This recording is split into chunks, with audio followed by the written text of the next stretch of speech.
things she wants to do. So, yeah, she's looking at social questions. It's 6:30, and I welcome all of you to the February 5th meeting of the Planning Commission. I believe a lot of you are here from Denver, related to a couple of the proposals, so we welcome you.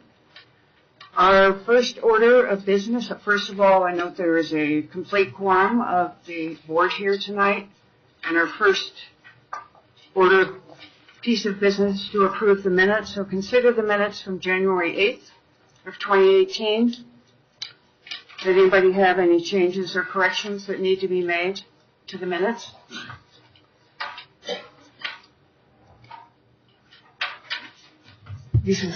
Madam Chair, I'd like to move to approve the January 8th minutes as submitted. Do we have a second? Mrs. Woolman seconds the motion. All those in favor? Aye. Anybody opposed? Motion carries. The second set of minutes to consider from January 15th, 2019. Anybody have any changes or corrections that need to be made? Can we consider a motion for approval? Mrs. Lancet, thank you. Madam Chair, I move to approve the meeting minutes from Tuesday, January 15th, 2019 as submitted. We have a second? I second that motion. Very good. Mrs. Woolman has seconded the motion. All those in favor? Aye. Motion carries unanimously. Okay, we have one member who disclosed, Mr. Stahl disclosed that the company he works for has done some work for and business with related to this first case, but that it will not impact any decision or consideration he will make tonight. So we just want to make that part of the record. Madam Chair? Yes. I'd also like to disclose that my company does business with that same company, and I do not think it'll impact any of my considerations. Very good. Thank you. Okay, item number 1 is case number GDP 18-005, Quebec and Colorado. Kat Hammer will represent the county on the towns south of Cherry Creek General Development Plan. Good evening, Chair. Good evening, Commissioners. The development is located southwest of the intersection of South Quebec Street and East Colorado Avenue. The proposal is located in Commissioner District Number 4 and the 4 Square Mile Neighborhood Group area. The applicant, Michael Sullivan, on behalf of the property owner, the Moore Acres, is proposing a general development plan to allow for up to 74 two-story single-family attached units on 6.85 acres, up to 11 dwelling units per acre. The proposal also includes private streets, water quality detention pond, and 30% open space. The GDP is the first step in the 3-step process. It will establish the general framework for the land uses, site layout, and development density and intensity. The second step, if this GDP is approved, is a specific development plan, which will be required to be consistent with this the GDP if approved, and then following that specific development plan will be an administrative site plan. The property is currently zoned R2 and is used for single-family residential. It is classified as suitable for single family with a density of 1 to 12 units per acre. If this GDP is approved, a new zoning would allow for 2-story townhome products. The applicant has conducted neighborhood research within the 4 Square Mile Group and adjacent property owners, and I'm sure he will speak to that after my presentation. And there was a letter included in your packet from the applicant indicating more details about that community outreach. I want to let you know that the county attorney has reviewed the noticing documents and has determined that the Planning Commission has jurisdiction to make recommendation to the Board of County Commissioners on this case. And staff is recommending approval of case number GDP 18-005, Towns at South of Cherry Creek General Development Plan.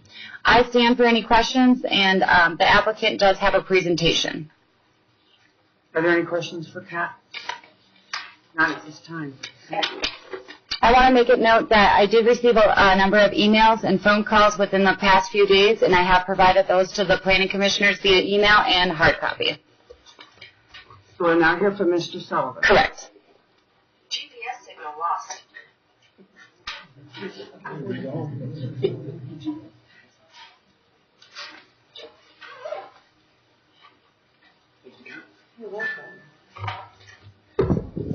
evening, Chair and Commissioners. My name is Mike Sullivan with SRE Development Company.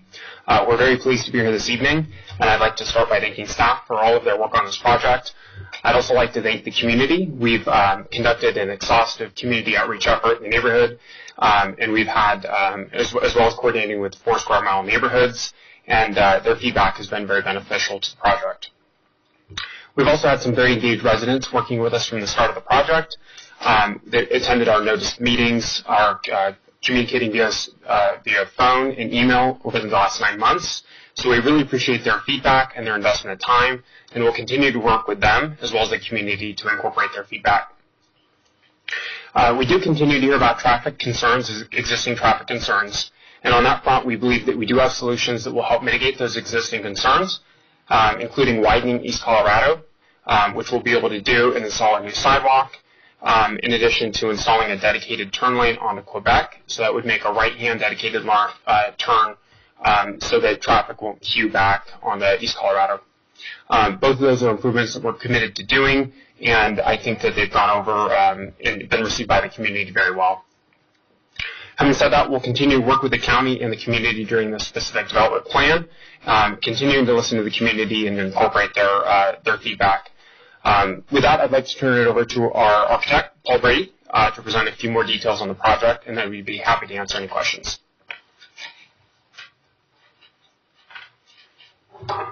Good evening. My name is Paul Brady with Godin Civic Architects. I just wanted to walk you through a few images of the project. This is an aerial image from the 4 Square Mile sub-area plan. The site is highlighted with the red boundary, and then the Colorado Avenue and the South Quebec Street are highlighted in red just to identify the site extra well. The 4 Square Mile sub-area plan identifies this parcel as single-family 1 to 12 DUs per acre, including single-family attached or townhomes. So this proposed use is right in line with that document. As Michael was saying, there's been a lot of reach out, coordination with the community, understanding issues of traffic, setback along the west edge there, etc. This chart kind of talks about some of those things. Just going through it, density, that 12 DU per acre is identified in the 4 Square Mile plan would be 82 units. The GDP is at 74, so it's a lesser amount. And as we work through that from GDP to site plan phase, that number may drop. It's just early in the process. Buffering to the west, the backyards in those homes along the edge of Denver there, they have an existing 20-foot rear setback. And so we've respected that setback by increasing the standard from 15 to 20 along that edge to be equal. We're also proposing a shared fence along that boundary as well. Buffering to Quebec, a lot of traffic, a lot of impacts, community concerns. We're 20 feet off of Quebec, and we have a sound wall at that 20 feet line, and so there's a gap between the sound wall and the face of the building. So those buildings can be up to 30 feet off the right-of-way for Quebec. Parking, the current GDP layout shows greater than the county standards at about a 2.36 per unit instead of a 2.25. So that's an excess of just shy of 10 extra spaces. Something to point out is even though we don't have architecture yet, the plan is anticipating side-by-side townhomes, and in that footprint it's large enough to have a private 2-car garage for every unit. So those would be enclosed 2-car spaces. As Michael was saying, traffic, the intersection at Colorado and Quebec is a concern, and we've been working and considering of how to do maybe that second access onto the north there, onto East Colorado Avenue as a ride-in or emergency access, something. Those are all being considered. Healthy neighborhood, there's right-of-way improvements, including 2 extra feet sidewalk along Quebec, And open space, there's 30% of open space within the community, including a commitment within the GDP to have a single programmed, nice outdoor space. So the site plan, just identifying some of those features. This is rotated just to fit the screen, so north is to the right. You can see the programmed open space, those greater setbacks, and then that intersection of East Colorado Avenue and Quebec highlighted, knowing that that's sensitive for traffic. Also, as part of the project, we would construct additional width within Colorado Avenue there to get an extra turn lane. Right now, if you're going east, there's only really 2 lanes, and we would widen that to 3. Talk about the way the boxes or the units would arrange. The white and the gray is an alley or a private street, and so most of these units would be an alternatively loaded garage or an alley-loaded garage, and so the impact of the garages would be really minimized. And then in those greenways with the little, the gray lines, that's a sidewalk showing access to the front door. Again, being in that GDP phase, no plans have been developed from an architecture standpoint. That said, we have had conversations with the neighbors about what type of architecture they want to see, also with the 4 Square Mile group. We've shown this sample board of just projects that are in our company's portfolio to kind of gauge people's interest of what they're interested in, and we've been taking notes with that. Another area that the neighbors have been pleased to hear is that this is proposed to be 2-story townhomes instead of 3-story. There's a lot of those in Denver right now. And so this is of a scale that's more compatible with those adjacent neighbors. No stacked occupancy, those private garages, it's really just side-by-side, single-family attached living. With that, do you have any questions? Are there any questions?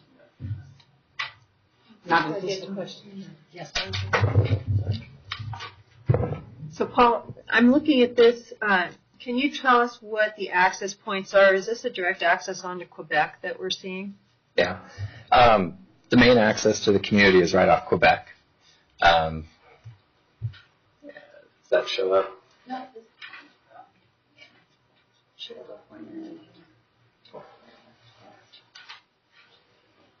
The main access is here off Quebec, aligned with the existing road there. And it's a full movement turn, right out, straight, right in, you can turn in. That would be where the majority of the traffic for the community would be. And then this secondary access would be for fire only. Again, we're working through the details of how that intersection is designed, trying to take into account the concerns of the neighbors. It's kind of the next step we got to go through. Thank you. There is no existing turn lane off Quebec? Wouldn't it be? There's an existing turn lane here. Okay. And to my knowledge, our civil engineers here, but no improvements besides the sidewalk and maybe some improvements to the bus stop are planned along Quebec. That extra turn lane is on East Colorado Avenue right here. Okay. Reading all the emails, traffic is obviously a concern. Yeah. As one of the main parts of that is Cherry Creek Drive is over here. There's a left turn, signalized left turn at Quebec, but at Monaco there isn't. And so Google Maps is sending a lot of people through right next to Cook Park there.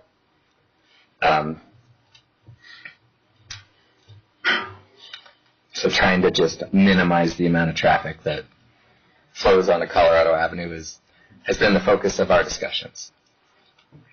Thank you. Any other questions right now? All right, thank you very much. Thank you. Kat, do you have any other comments you want to make? Okay. We will then open the public hearing, and we have quite a few people that have signed up. We ask that you please limit your comments to 3 minutes apiece.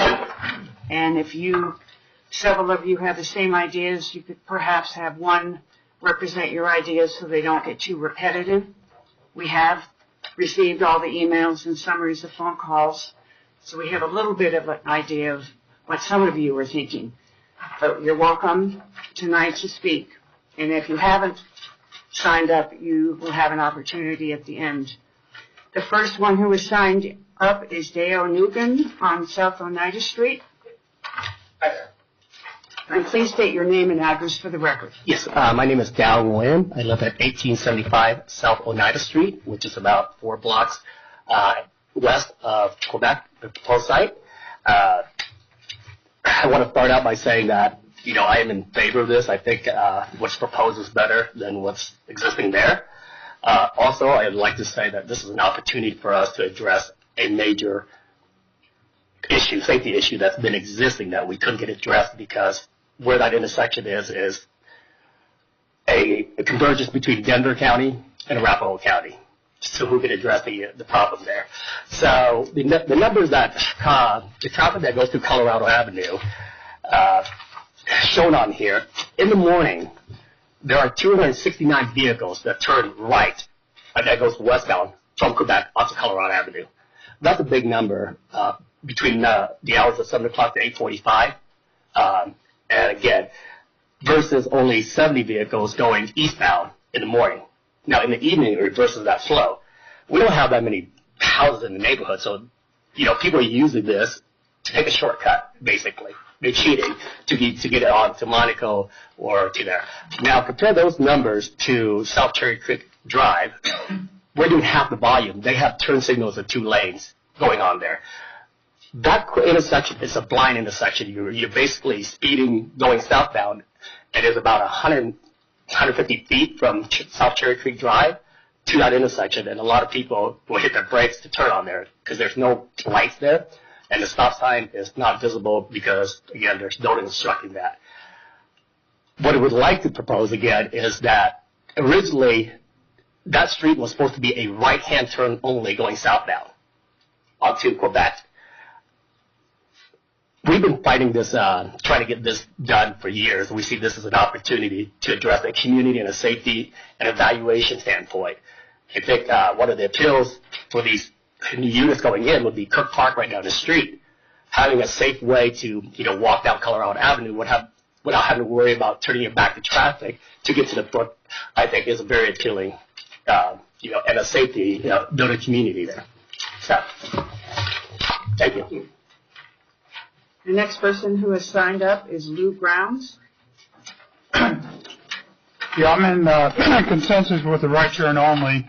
Also, I think that would... Give us your name and address. Louis Grounds, 6840 East Mexico. I'm right on the park. Thank you. So I like the right turn idea only, and that would save the developer some money of widening East Colorado Avenue, so you could save that money and put it in your pocket. Also, I would think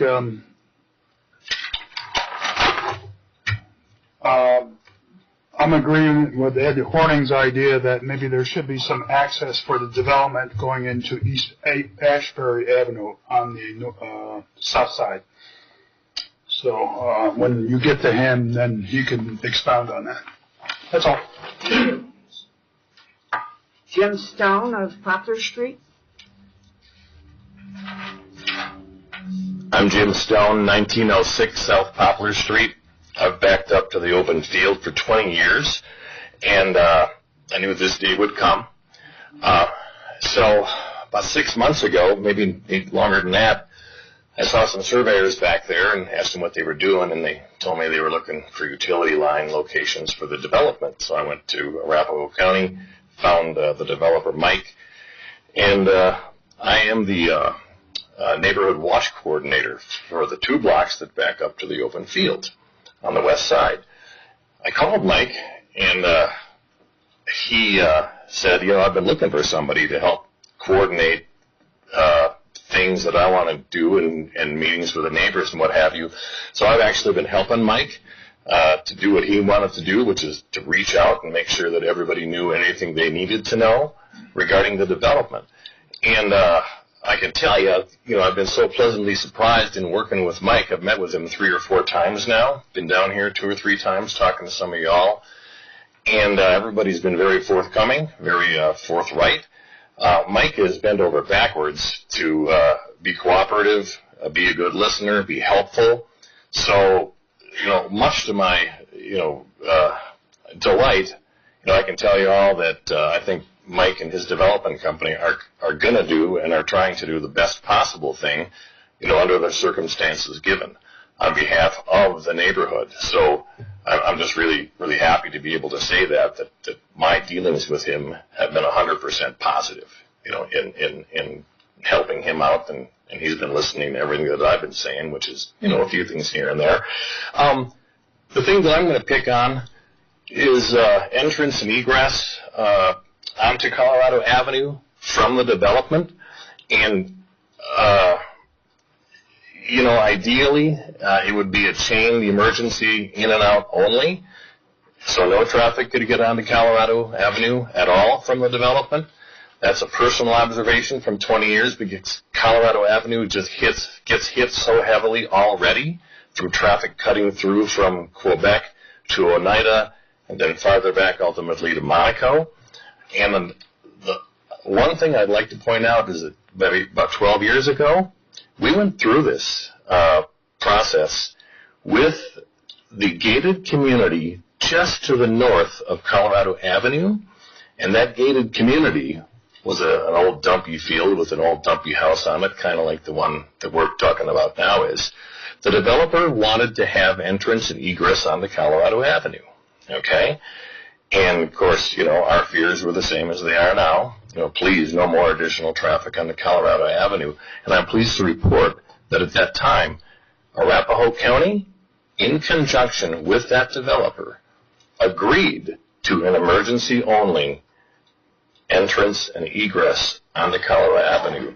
It's gated, it's chained, and it's still that way today. Thank you. Thank you. Okay, the next one is Dan Brooks. I'm Dan Brooks. I'm at 1715 South Oneida. I would agree with the first two. I do not have a problem with the density. The problem I have with the gate across that they want to put up emergency access. You asked for an inclusive neighborhood. That doesn't make an inclusive neighborhood. You guys putting up a big gate. We'd like the intersections to be controlled. They're not controlled. Even your own sheriff says they're uncontrolled access, uncontrolled intersections. So beyond what they would say, we'd like some kind of control to be put in there. Thank you. Thank you. Next is Marian Brumdebaros. I just didn't really have it. Okay. Thank you. Joseph Wilson.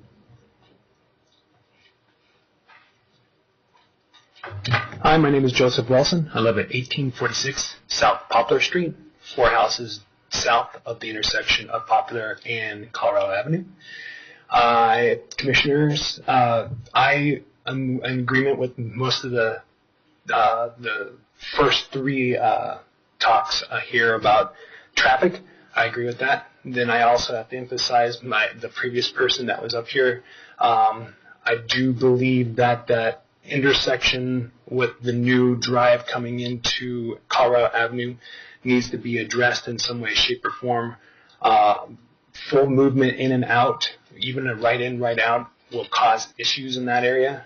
We feel that limiting to a fire access is probably the most that we can foresee, matching, which is Oak Park at Cherry Creek, which is just north of the development with that wall enclosure that was there. That was done 12 years ago. I do also have another issue that I wanted to just make sure and bring up, which is drainage. A majority of our drainage in the back area there is there is no horizontal drainage, and we're concerned of drainage coming from this development to our lots. It would cause some issues. We already have issues right now with drainage and we want to make sure those are in control.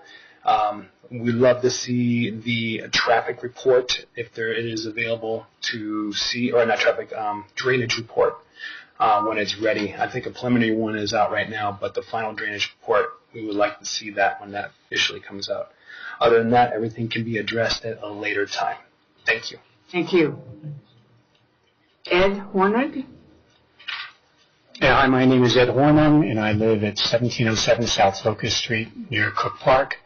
First, I want to thank you all for letting us speak. Since we are Denver residents, we appreciate the fact that we can speak to you. Also to Mike and his team for reaching out to our community. As you can tell, the major concern is traffic on East Colorado Avenue, and I have another suggestion and maybe a request. Is it possible to have an entrance onto East Asbury Avenue? It's right by your, may I go up here and show you where that is?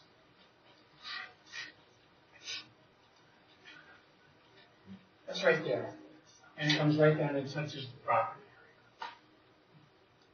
The advantage to using that area is it's not a residential. It's a commercial area. It has easy access to major crossroads of Monaco and Evans, and I think it'd be something that you should look at if that's possible.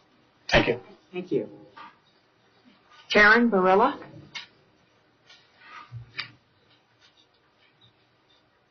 Hi, my name is Karen Barella. I live at 1866 South Poplar Street. So our house backs up to the property in question. And what I'm sure is a shocking turn of events. I'm really concerned about traffic.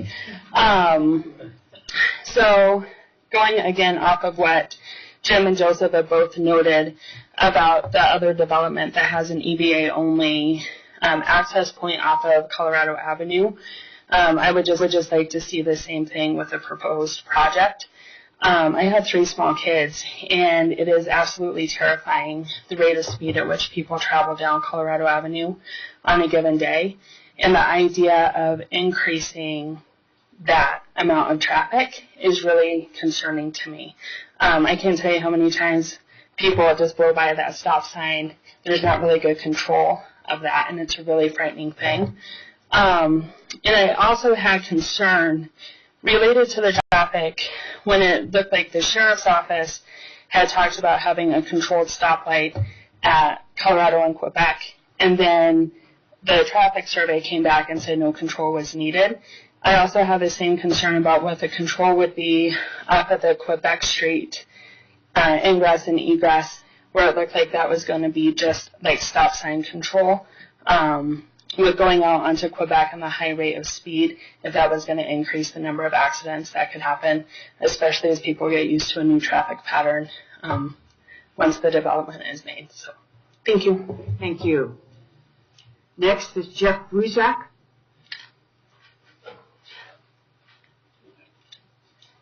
I'm Jeff Bruzak. I live at 1826 South Poplar, so I back up to it as well. I think it's probably a good use for the property through there.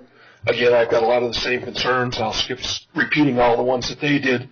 The only additional question that I have is I think there's a root problem to that traffic through there, and that's the South Cherry Creek Drive. And like you smiled when they were first talking about it, when you go down there, you can't make a left. That leaves your choice going up to Leesdale or going down to Evans. And traffic's not willing to do that, and that's why the traffic comes through where we are. I know that's Denver, but I think the 2 counties really need to work together on that. Denver says we can't make a left because we got a stoplight on the other side of the street. Then they said, let's make a parkway to go straight so that it makes it hard to get from Arapahoe County into Denver, and we'll slow down the traffic that comes through. So you get to Monaco, you have to go right for half a block. You follow it down along the park there, which seems like that's where you want traffic controlled more than down where there's nothing, and then at Holly, you make a left for a half a block and go straight again. Well, it really slows it all up, and I think that's the root problem. I do agree with the idea that we do an emergency-only exit out of there. I think that made sense in the other one. I think it makes sense here, and I also agree that a stoplight at the Quebec one would be Quebec's a very busy street. Making a left to come out of it and go north would be very difficult without it, and And so those are my thoughts. Thank you very much. Dave Falconer? Hi, my name is Dave Falconer. I live at 1840 South Oneida. I told Kat this morning some of my problems. I think you have them in writing. I wanted to thank Kat for taking the time to chat with me. It was very helpful. I just wanted to say that I think that I really support the emergency access only onto Colorado, and if we made that a right turnout on Colorado, that would really solve a lot of the traffic problems, I think. And so I really want to support that. I have no problem with the development in general. I think it's a good use for the property, so that's all I wanted to say. Thank you. John Haycraft? I'm good. You're good? Okay. Lynn Suave? My name is Lynn Save, and I live at 7676 East Arizona Drive. I don't live in that area. I am an Arapahoe County resident, but I am a 4 square mile resident, so I had a couple of comments. I'm in favor of the project. Oh, I should also mention I'm on the development committee for 4 square mile too. So I am in favor of the project because I feel like the developer has done and continues to have good communication with the neighborhoods. They, first of all, it fits the 4 square mile sub-area plan, so we always like to see that. And the developer did come and speak with our 4 square mile development committee a while back, and they are scheduled to come to the 4 square mile general meeting in March. So they've done that, and I really appreciate that. I hope that the traffic issue can be resolved, but I don't have any comments on that. Thank you. Thank you very much. Cameron Wilhelm? Good evening. I'm Cameron Wilhelm. I live at 1696 South Oneida Street. Again, Denver resident. Really appreciate you guys taking the time to listen. Really heartened to hear everyone's positive comments about the developer and how they've worked. I want to reiterate the traffic and just do so in the strongest possible terms, because regardless of whatever happens with locking the specific ingress and egress on Colorado Avenue, a lot of traffic from this development is going to be taken to Colorado Avenue anyway, because it's the only way. And just the confluence of the intersections with Cherry Creek Drive, Colorado Avenue, and Quebec Street, so many of those residents are going to be driving down Colorado Avenue and making an already bad traffic situation worse. I don't know the solution. It sounds like people that have been more involved than me have some ideas. But I would like to say that this preliminary plan as it exists, I don't think solves the issue. It sounds like a compromise, but it's going to create an ongoing issue. Some people have talked about Oak Park, which was the one right over, which also has ingress and egress only for emergency vehicles onto Colorado Avenue. That development is very different because the entrance and exit are on Cherry Creek Drive and not Quebec. So they can only go on Cherry Creek Drive, and that traffic isn't taking Colorado Avenue. So this one will be different, and more thought needs to be put into how to solve it. Thank you. Thank you. The last name we have on the sign-in sheet is Judy Korzanek. No problem. I'm good. You're good. Okay. Does anybody else wish to come forward and make any comments? Can I start from one number? Just so lane. No, we were looking for somebody new. Okay, just want a number real quick. Anybody else? Mr. 4 square mile? Oh, there's a woman. Come forward.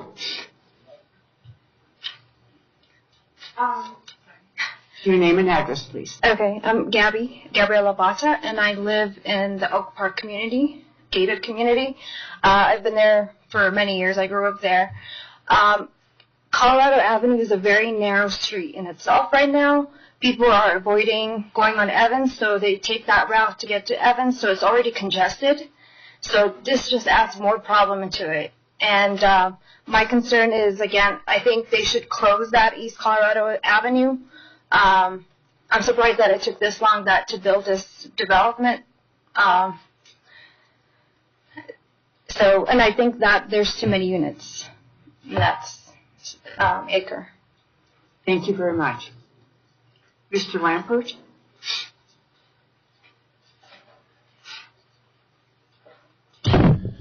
Good evening, Planning Board members. Mark Lampert, 9022 East Colorado Drive here tonight, speaking on behalf of the 4 Square Mile neighborhoods. As you have heard, this developer has approached us numerous times, albeit a little late in the planning process.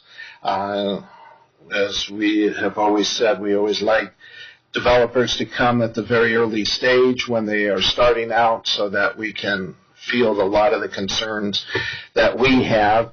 And the fact that this matched up with the 4 Square Mile sub-area plan is always a good opening salvo. So we appreciated that. From the numbers work to us. We talked about the 3-story to a 2-story because of the height, and so we're glad to see that. The concerns that we had were traffic, as much as you've heard from the residents. But what I must compliment all of you as Arapahoe County Planning Board, that you're always welcoming Denver residents to speak. However, your counterparts in Denver do not welcome Arapahoe County citizens to speak before them. So you should all be proud of us in Arapahoe County. So numerous times I've tried to speak at Denver and they won't allow me. So anyway, the concern is in regards to the area that you heard to the far left side there, right here. We have a tremendous elevation problem sitting here, and this goes as a slope up. So from their standpoint of drainage and open space, that is the low spot. That's where they had to work their drainage on there. The concern that we had was always the traffic on Colorado, but unfortunately, this being kind of an island of Arapahoe County surrounded by Denver, we have that same problem that we have as we had in Arapahoe County on Florida and the canal. Denver County is not willing to cooperate in the safety of our citizens as well as Denver citizens. This is another prime example on a Colorado and Quebec intersection. I doubt that there'll ever be a signalized intersection there, and I think that what this developer has done to mitigate some of that traffic will be shown over the years. I think that overall we are in favor of this project. We're looking forward to seeing the next phase as we start to see the design. You saw the same pictures that we saw of what the elevations are looking at. We also picked out numerous ones that fit into the 4 Square Mile area and also into this neighborhood. Some of those, as you saw, were pretty flat boxed, and those are not what we want to see here because we still have that rural feel. If you drive by this parcel, you'd think you were out in Elbert County with the former horse property that was there. So overall, we're very pleased with this, and I can't reiterate enough about Mike Sullivan and his team reaching out. As you've heard from the citizens of Denver, which when we first started, we said those are his real people that he needs to talk to because they're going to be backing him. I think he's gone a long way to work on the fencing, which we brought up about having a shared fence or something because we don't want to see two fences.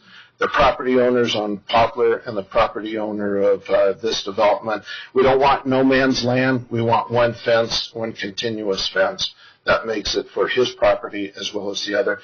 We know that works because we have it over in the part where Lugano was with that subdivision there, where one fence continuous there, and everybody was able to take down their fence, and it worked out. So those are positive things that we'll continue to work on as we get to the next phase. So again, we would fully support this project at this time, subject to future developments that you'll hear from us on.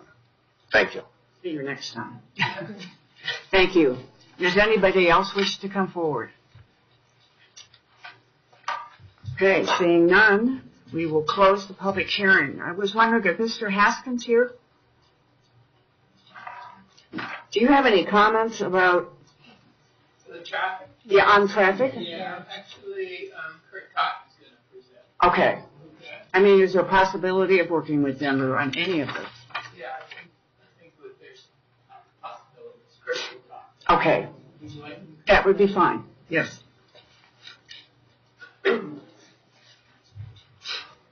Good evening, Kurt Cotton with the Engineering Services Division of Arapahoe County.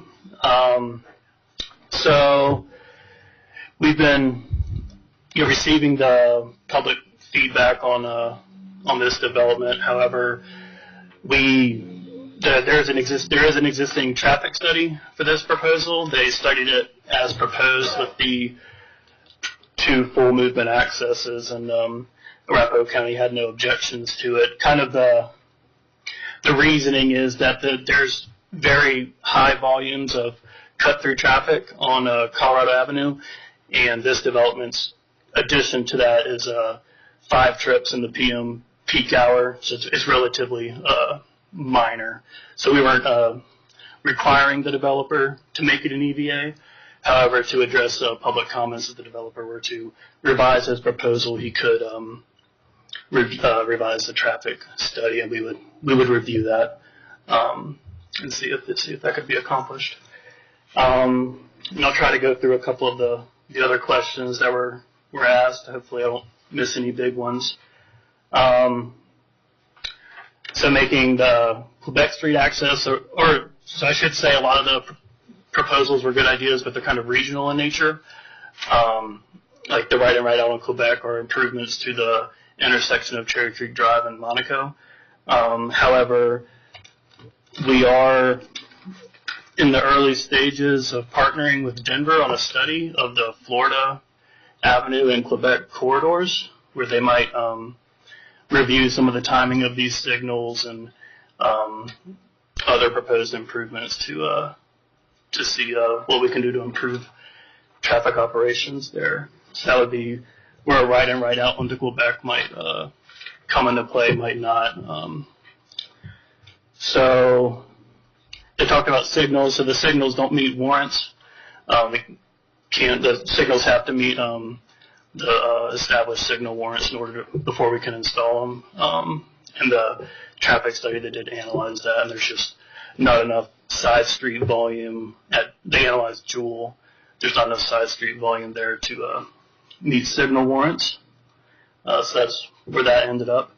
And we talked about drainage. They want to make sure the drainage is adequate. So they have on their site plan, you can see there a water quality and detention pond that's going to capture, it's a full spectrum detention pond. It will capture the 100-year flows, and then there'll be a storm sewer installed that connects to an existing storm sewer that'll convey that off-site.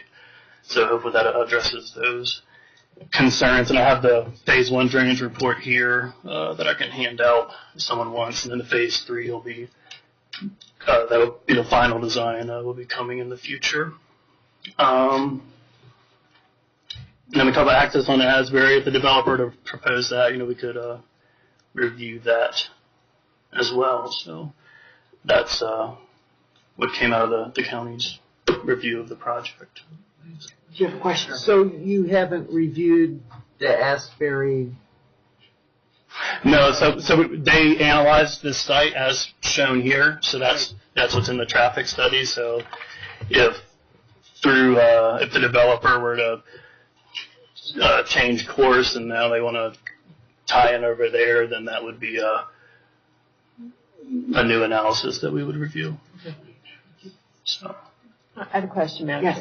I just wanted to clarify, maybe I didn't hear correctly. So, because we're looking at proposed 74 units, and I think you said that the traffic increase in Colorado would be 5 additional trips during peak hours. Is that right? Let me quote. Let me quote from the study.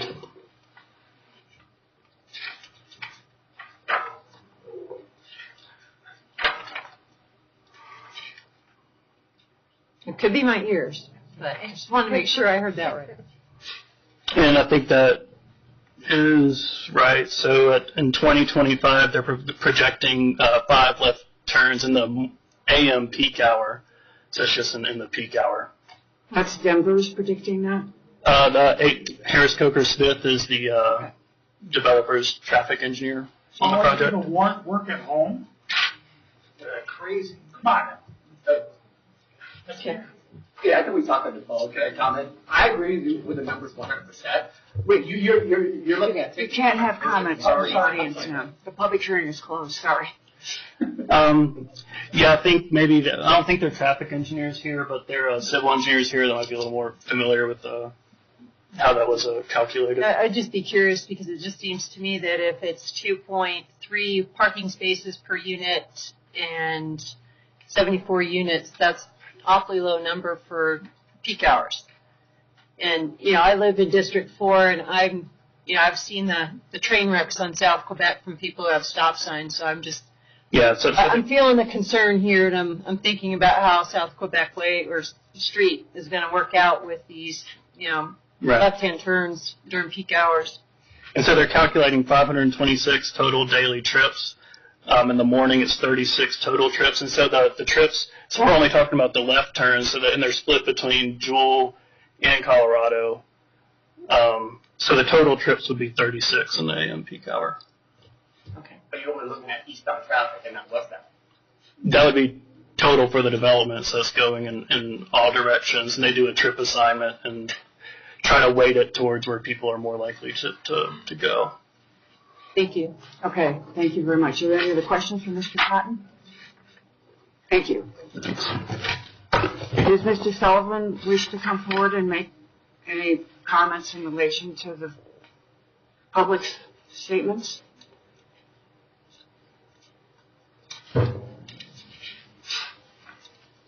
I'm sorry, could you repeat that request? Did you want to make any other comments after hearing what the public has said, or maybe you already know their concerns? Yeah, it was good to hear everyone's comments. I appreciate, again, everyone in the community reiterating those comments. We're committed to continuing to work through, and whether this is an EVA or a limited movement right out only is something that's also been discussed. So once we get to that specific development plan process, we intend to continue to move forward and work with traffic engineers to figure out what the best solution is here. So we're committed to doing that. I know that there were some comments about East Colorado being narrow.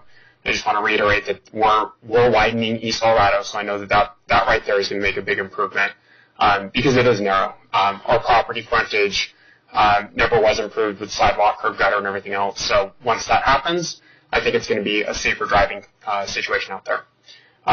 So with that, again, if you have any questions for us, we're available.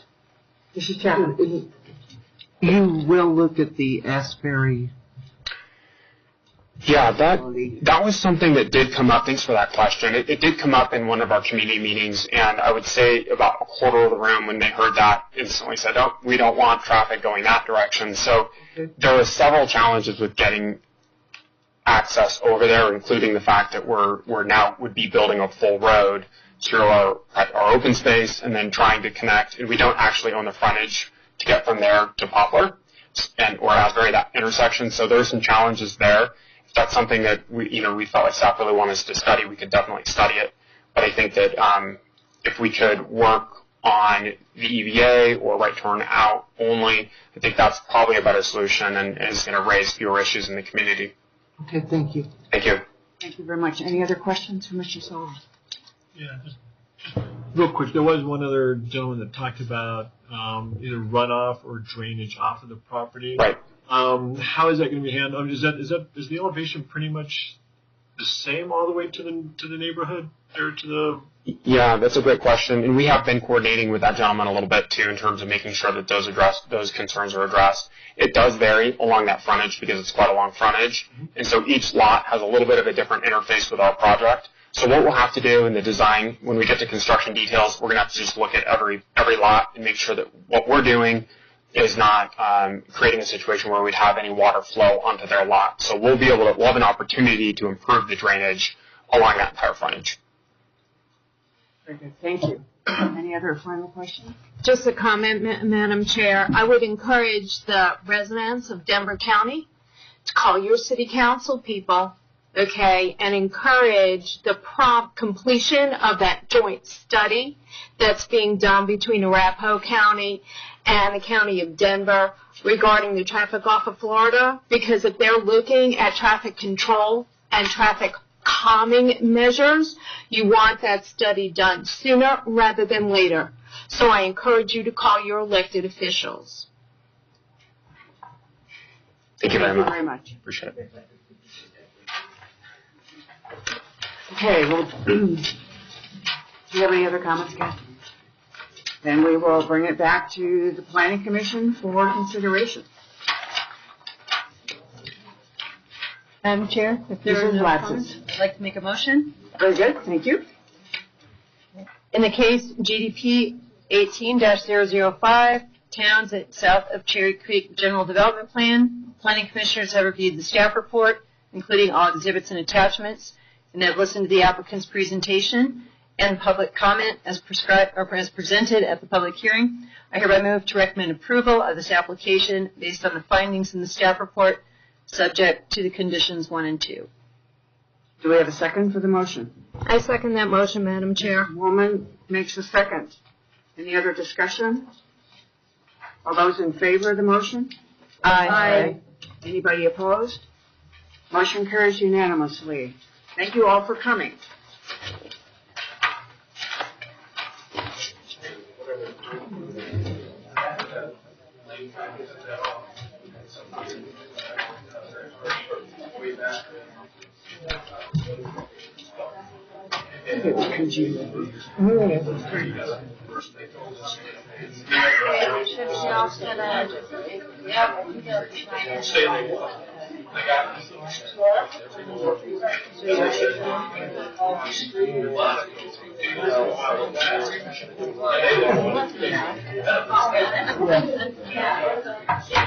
We're going to take a 5-minute break.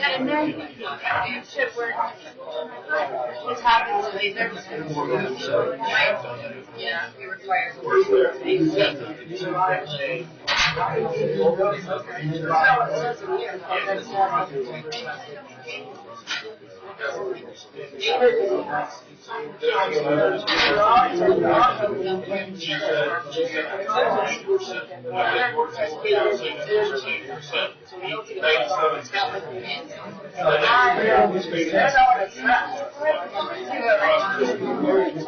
I do it different.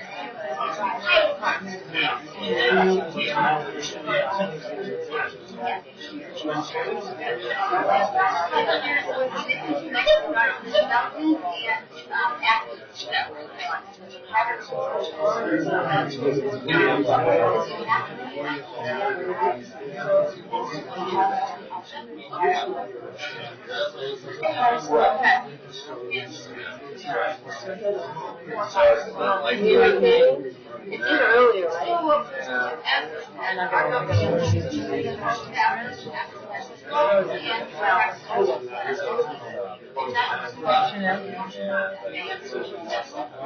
There you go.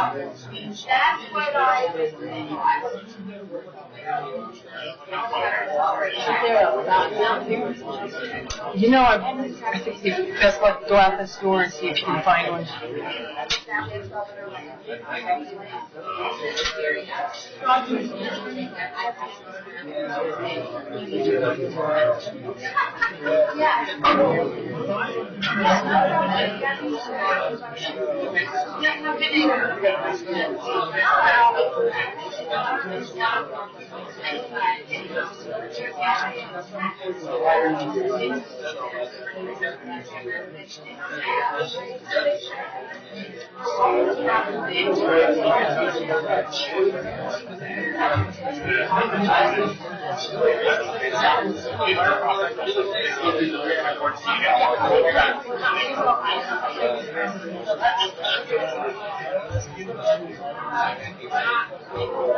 Yeah, no problem initially, huh?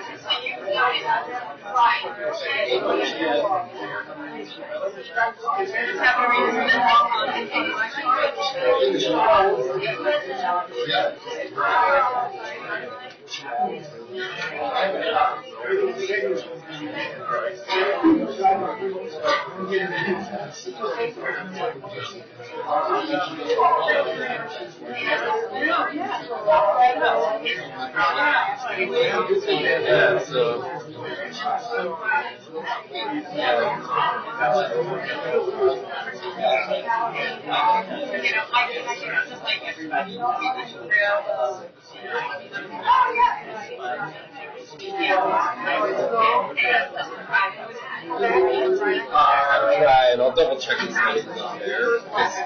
When I plugged in the HDMI cable, it was green flash, like it was recalibrating it, but it's not showing up there.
All right.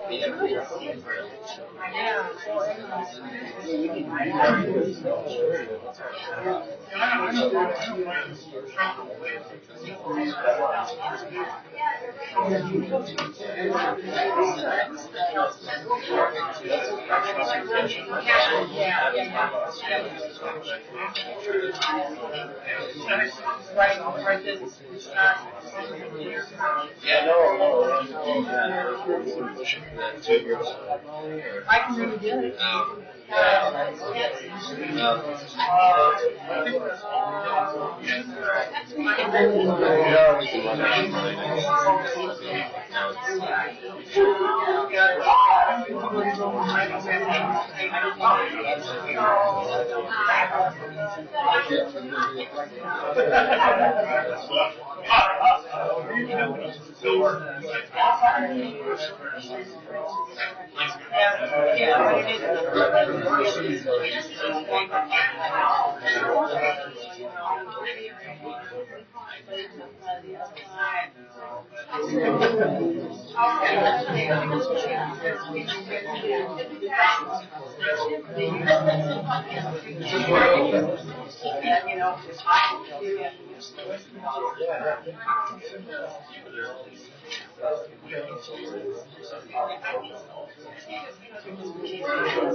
Yeah, right, yes.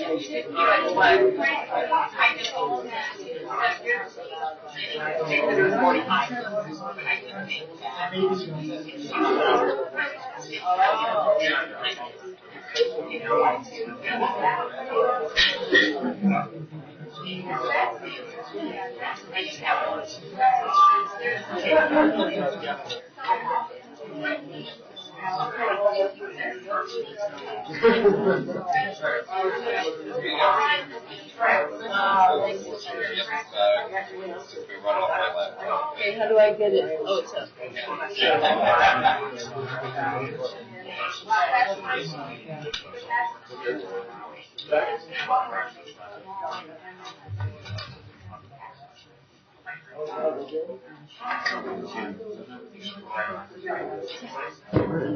Okay.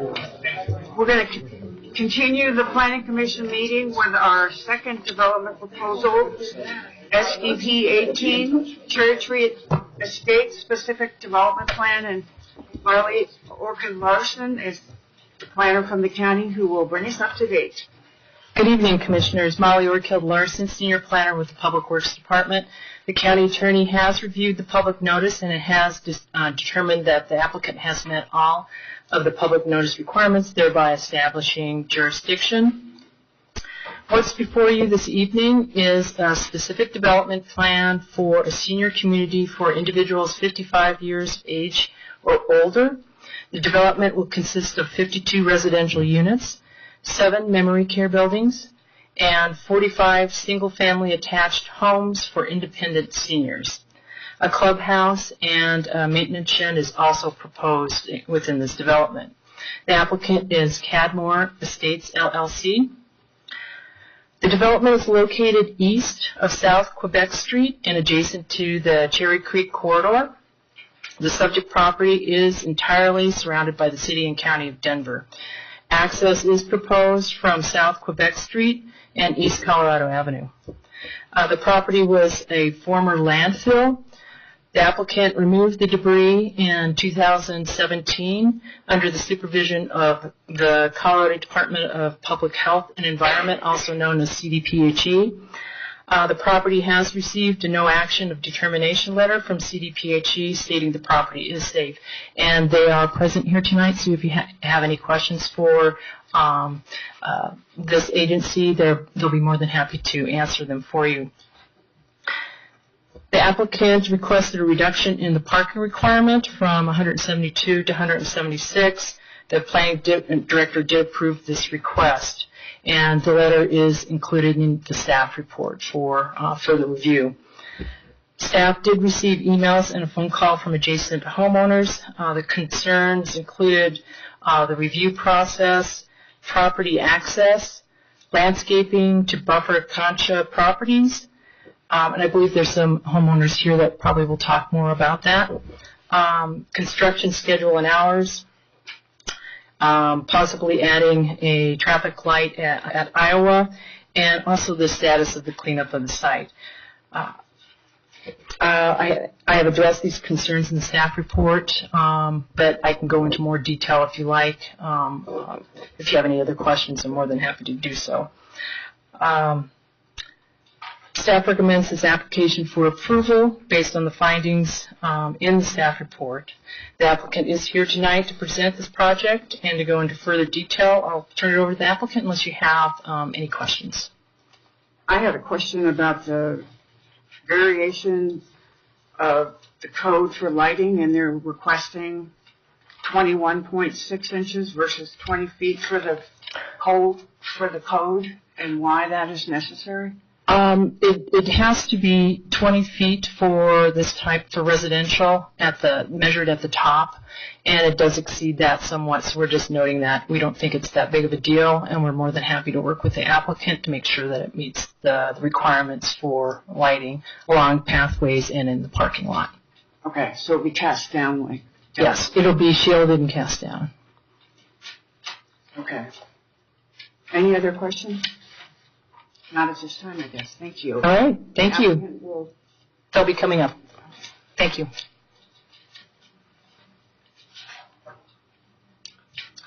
Good evening. I'm Melissa Kendrick, and I am representing Tim Van Meter. He's the owner of Cherry Tree Estates. He is going to speak the second half of this presentation, so I'm going to kind of walk you through our proposal. So we appreciate your time this evening. Let's start. It's interesting, the previous application was on East Colorado Avenue, and this is kind of on East Colorado Avenue as well, an alignment of it. So here we are. It is this triangular shape on South Quebec Street. This is where East Colorado Avenue comes through, and it actually cul-de-sacs right here. So this is the Cherry Creek itself. The property actually, to get to the property, goes through the city of Denver on both the East Colorado side and the Quebec side. I have a couple more images that will kind of fill in that picture. Molly mentioned the fact that this property is zoned PD mixed use. We got the zoning in 2016, and it is for senior housing. The heart of that zoning is this age restriction. So 80% of the units have to be occupied by persons 55 years of age or older. And those are really federal It's a federal law that helps dictate how that happens, and covenants will help ensure that that occurs. But that's really the heart of the zoning. This is the preliminary development plan that was approved at the time. The property is 10.6 acres in size, and it's divided into planning area 1, kind of the north half, and planning area 2, the south half.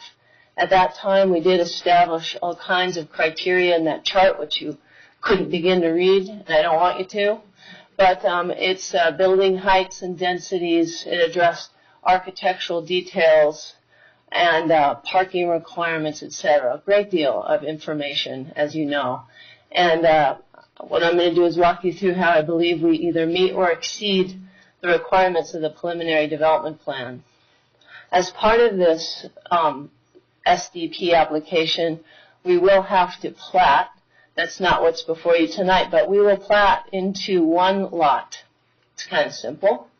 It includes a lot of easements, so there are access and utility easements. And one of the features of this property is that Excel has an easement 75 feet wide right down the middle of it. So that actually, as we get into the site plan, really begins to dictate how it's laid out. That. I always do this, don't I? All right, that's good. Okay, so here's the access off of Quebec, and there is this gap, which is proving to be a challenge because we have Quebec here and then City of Denver property to get to the entrance, basically, of the Cherry Tree Estates. So we are working closely with the City of Denver in their engineering. All kinds of agencies and permits are required in order to get us where we need to go. And so you read some of that in the staff report. The next step in our process is that administrative site plan. We actually have that submitted, and that's when a lot of these details will be confirmed. And here we are again at this, where we have the East Colorado Avenue cul-de-sac and the entrance into the development. Another image, it's maybe a little more helpful because you get the aerial and you get to see this gap. So one of the things you read about is signage. And again, with the ASP, we will make sure that the fire district and the sheriff are able to find this community. As a senior housing community, that will be very important. The project is gated, and I'll go into that a little bit more. So this is the SDP. You've had an opportunity to review that. We believe that it really matches closely with what the PDP describes. So again, here's the entrance off of Quebec. Here's the circulation pattern that comes in, kind of circulates through in a circuitous manner, and then you can exit or enter off of Colorado Avenue. There'll be the entire property will be fenced and it's gated. So one of the concerns the neighbors had before is kind of cut through traffic. Really the purpose of the fencing and the gating is the security of the residents. As a memory care facility, it's important people really can't get out. So that's one aspect of this. What we have are the 6 of the memory care facilities are these larger footprints with 4 of the townhomes. And then on the planning area 2, we have the balance, 41 townhomes here and 1 of the memory care facilities. So these are kind of the larger footprint. Again, these charts are unreadable, and I'll go through a couple of the details that I think are important, but they really demonstrate that we meet or exceed the requirements of the PDP. So density was one of the issues that within the neighbors and the surrounding neighborhoods during the PDP, we spent a lot of time on this topic. But this demonstrates, here's the PDP column for planning area 1, and this is additional. 6 plus 4 is 10. So we meet that for planning area 1. And in planning area 2, we are allowed 43, and we're proposing 42. So again, 41 plus 1 gets us to the 42. So we're really 1 unit under, which makes us just the density slightly less than what it could be. And that's demonstrated down here. So we're at like 4.88 instead of 4.98. The building heights, we talked a lot about this at the PDP. The assisted living was approved in planning area 1 to be 32 feet and 2 stories. And we are proposing 22 feet and 1 story. Same with the single family attached, we could be at 32 feet, 2 stories, we're at 20 feet, 1 story. And then in planning area 2, the townhomes could be as high as 38 feet, 3 stories, that would fit with some of the surrounding neighborhood, but in fact we're at 1 story and 22 feet for the assisted living residences and the townhomes. So again, it's really well under the density and the kind of the intensity that could be allowed. And briefly, I wanted to just show you the level of detail and quality that these buildings are being designed with. They're brick veneer and tile roofs. A lot of the concern is, will these be compatible with the surrounding area? We really think we kind of raised the bar a little bit, but certainly, meet or exceed the standards in that area. So there's a lot of detailing that goes with these, and the roof lines are really kind of broken up, so the massing of the structures, even though they're single story, are really broken down to appear smaller. The only building that's 2-story is the clubhouse, which is kind of in the center. It's the furthest not the furthest, but it's in the center. So it's significantly away from those property lines and well within our guidelines. Again, this is the townhome project. So with that, Molly mentioned the parking. We did request a reduction in parking, and we were granted that. It's the 5 spaces that you see here. So instead of 70, we're proposing 65. And the reason we requested that was because the code is actually right here. It doesn't really address memory care facilities adequately from our perspective, because you can imagine people don't drive. So we're slightly different than an assisted living residence. And so up here demonstrates that for the townhomes, we match the code. But for the assisted living residence, there's slightly less. So rather than 1 space per 2 beds, we're at like 0.8 spaces per 2 beds. We got there several ways, but one was looking at the adjacent jurisdictions and what were they doing, as well as how Tim's current facility operates. And so knowing, he runs, and he's going to speak to this in a moment, knowing how that runs, how that operation runs and the parking that he needs, we are very comfortable with this number. It's probably higher than what he actually needs, but it's pretty close to what the code is, and it's a good compromise. So with that, I'm turning this over to Tim to talk a little bit more about his operation and the parking. So thank you. Thank you, Mrs. Kendrick. Mm-hmm.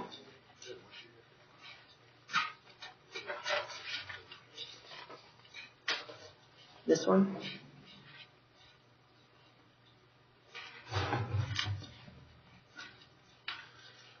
Do you want to run this, or do you want me to? I'll do that. Forward and back. Gotcha. Hi, I'm Tim Van Meter. I'm the owner of this 10.6 acre site.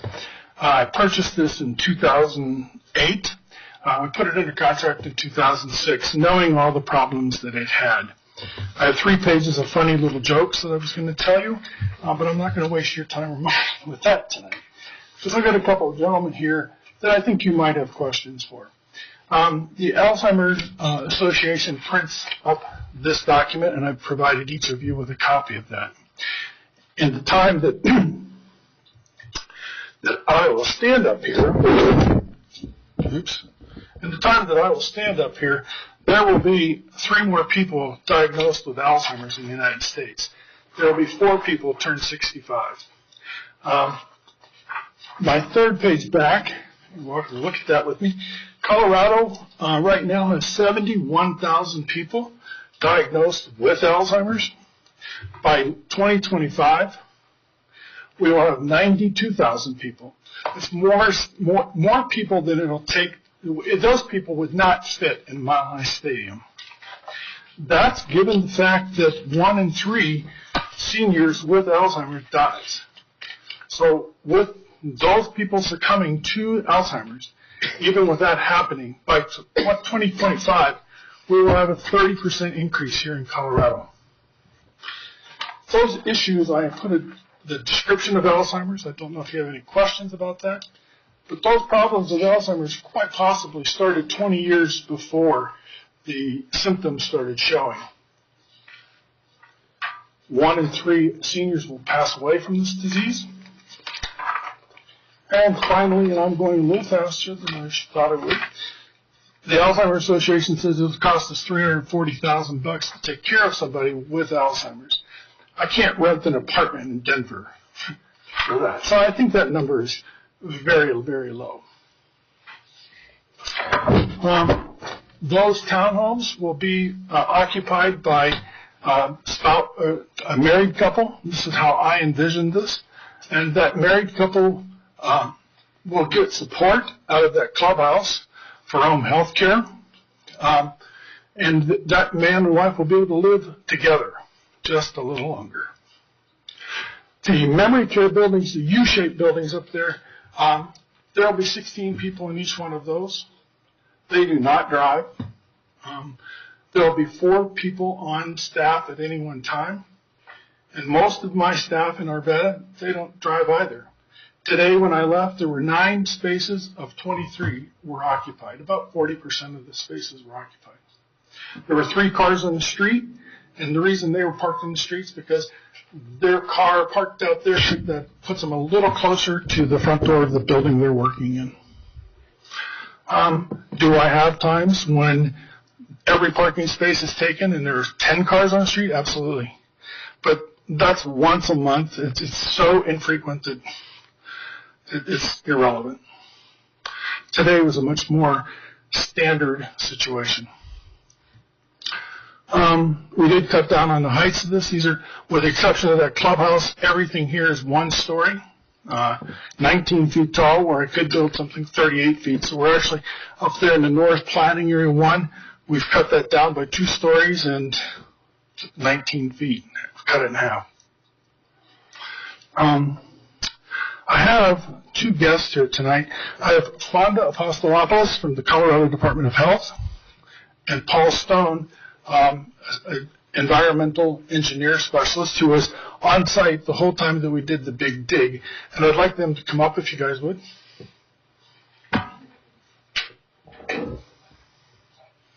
So much for my 3 minutes of jokes.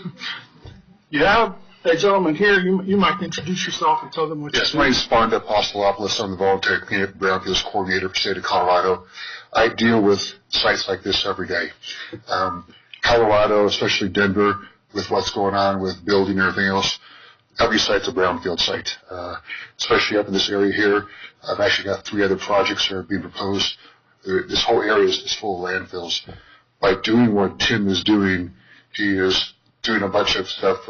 First off, he's cleaned up the area of the community because we had large levels of methane that were uncontrolled leaving the site that could actually end up forming in people's buildings. And on top of that, we had some small water quality issues too from the leaching coming to the landfill. So by him doing what he did, it's bringing the property back to be more productive. It's no longer to be a dump where people's going to do midnight dumping, things like that. And at the same time, these are more and more things that happen all around the city right now.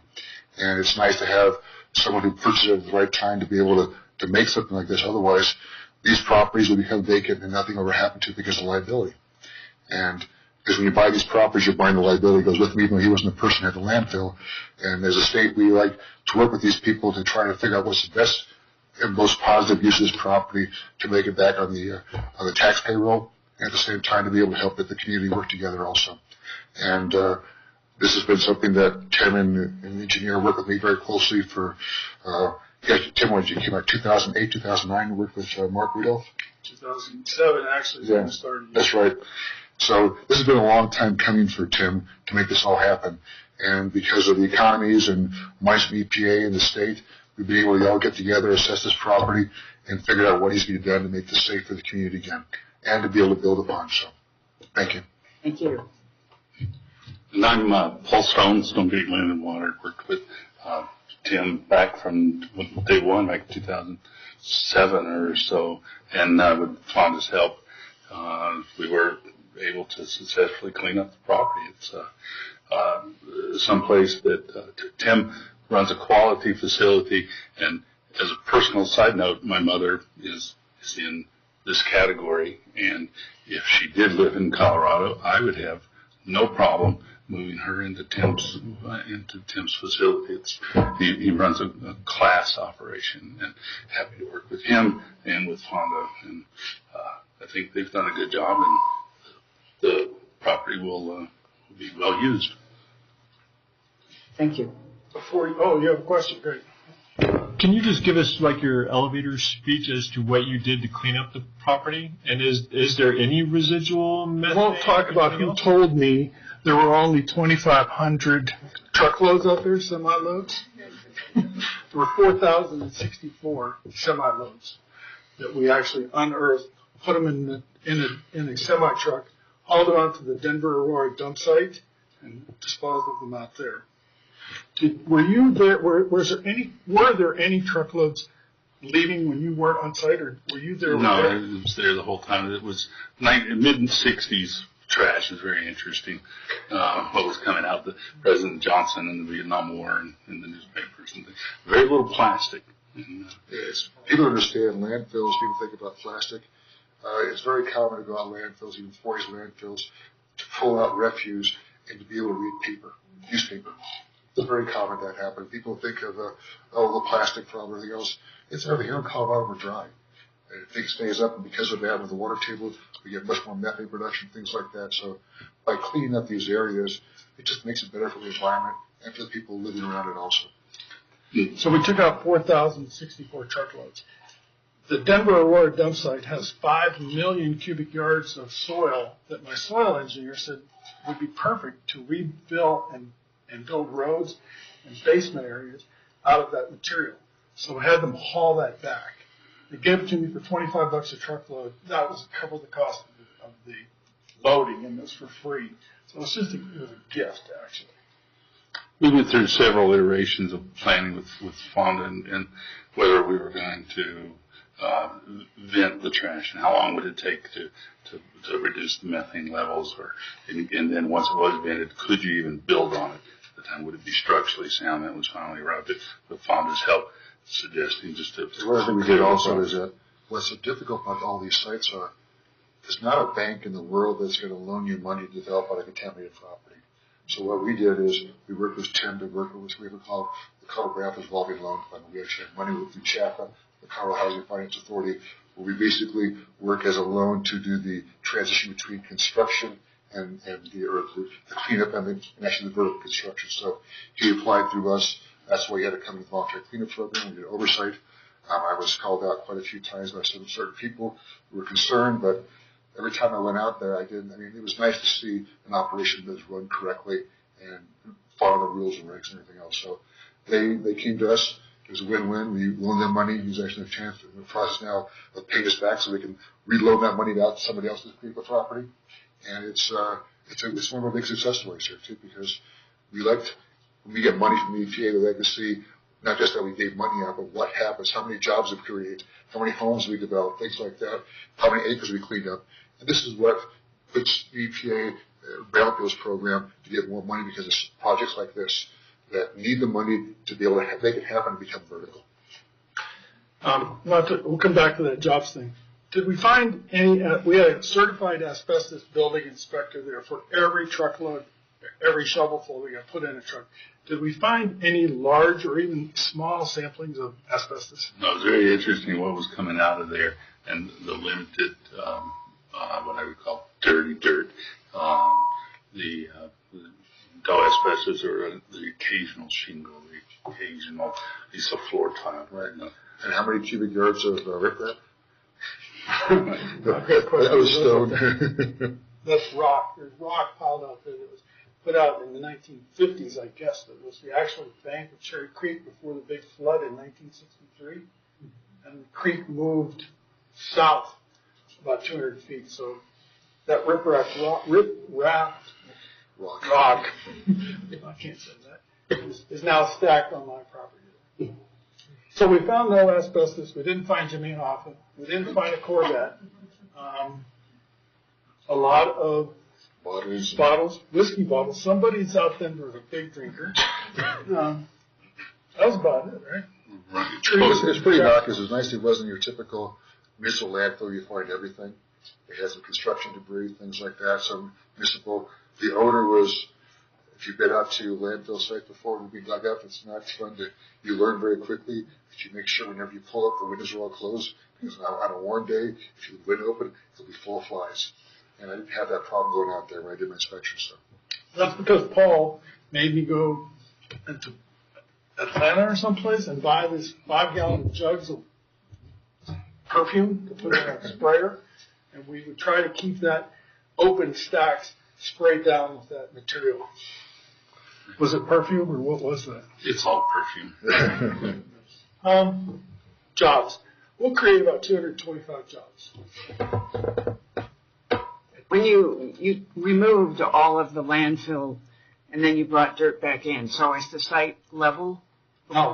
Or No, I'm is going it to be basements underneath those townhomes in that lower section there. There's 21,000 cubic yards of basements going in. And my civil engineer, did he leave? Oh, Kevin Roth, says I need 20,999 cubic yards to fill that hole. So I'm really close. Okay. Can you? Right, Kevin? You mentioned that there was some water cleanup that you needed to do.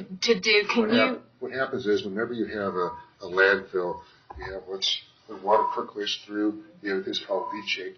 There's elevated levels of what's called PAH, which is polyaromatic hydrocarbons, which is typically what you find in asphalt. And they're cancer-producing constituents. But once you remove the source, that cleans up very quickly. So the whole point was to remove all the source material to where Mother Nature takes care of that and flushes it out. Okay, so there was no groundwater contamination. One thing we did before, and to get this approved, we had to go drill wells. Right. Had to I do was going to ask you that. Soil testing, water testing. Test wells. And the water levels are below the level of where the fill was. Okay, great. Thank you. The actual physical water, not the contamination. I believe that Cherry Creek is 26 feet below the level of Cherry Creek. The static level there is 26 feet below the level right underneath those power lines there. And our water table on this property, if I remember correctly, was like 21 feet. 21. I don't understand that, why there was a 5-foot difference there. The hydraulics. And as far as the groundwater, I'm going to emphasize, there are points within the property that had elevated levels, however, they were not leaving the property. That's the reason why we felt more comfortable to remove the source. We weren't concerned about it. Thank you. Any other questions? Thank you very much. Not what I want to do up there. Do you have more to say? No. Actually, Madam Chair, I do have a question for you as far as, since we talked quite a bit about traffic in the last round.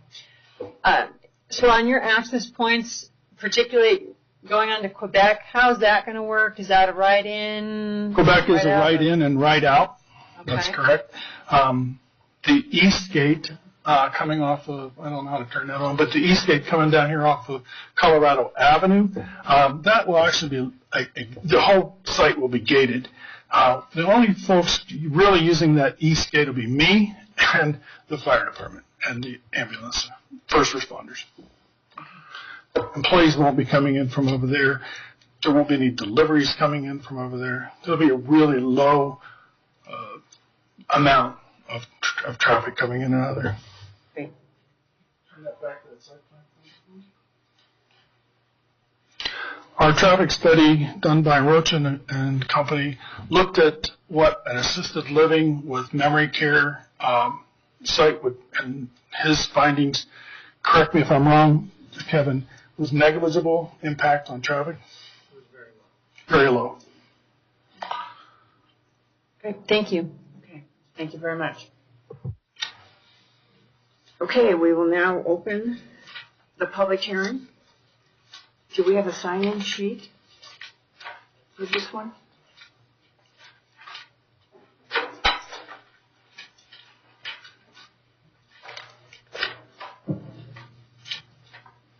Thank you, sir.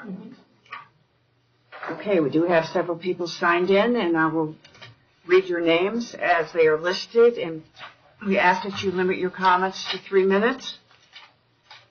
The first one is Nancy Grove on South Trenton Street. Hi there, my name's Nancy Gary and I live at 1699 South Trenton Street, number 53. And can you bring the site plan back up on there for a second? Okay, so one of my main concerns is definitely the traffic on Colorado. And I understand, and you know, he says that it's only going to be used for, you know, first responders, so it's basically an emergency entrance. But, I mean, is that just what he's saying, or is that actually going to be in the record that it's only going to be an emergency and they can't really start opening it up to other things? Because there's, like, that whole Colorado is just full. It's all, I call that my whole area Townhome Row, because it's all condos and there is a little subdivision. So there's a lot of, you know, traffic that goes down Colorado. And, you know, if that's going to go into the cul-de-sac, it's going to be, it's just, you know, a lot of people drive, you know, and I'm probably just as guilty sometimes too, driving too fast down that road. So I can see that there could be a lot of problems with, you know, if it's not stated in the record that that's only going to be an emergency access point. And then the other thing I was, you know, I'm really happy about the, everything's going to one, you know, single level, because I live right behind it, and right now I have a perfect view of all the mountains. And so, you know, that was always my concern, was that our view was going to be ruined. So I guess I don't understand why everything was going to come down to 1 and the clubhouse has to stay at 2.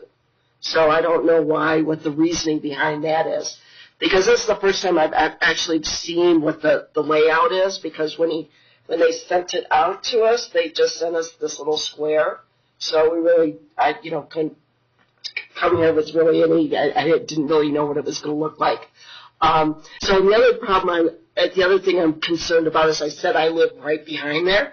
So I don't think he actually said, are these places going to have garages, or are they just going to have parking spots?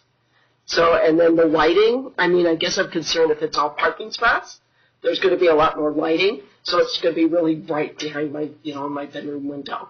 So that's just kind of the couple concerns that I have about the place. Thank you very much. Yeah, thank you. Lynn Suave?